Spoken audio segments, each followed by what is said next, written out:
பின்னும் தொட முத்திரைகளிட மெல்ல துடிக்கின்றதே முத்தமெனும் சிறு புத்தகத்தில் ஒரு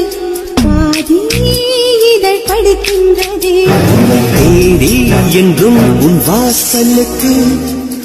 வரும் நீவாயம்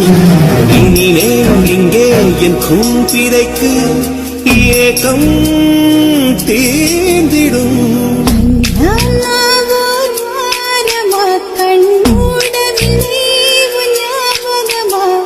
கண் தூங்காமல் வாடும் நாட்களில் பூங்காற்றை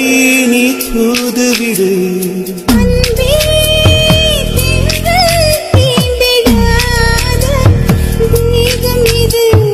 என்னை நூலாடை போலே சூடும் நேரம் இது.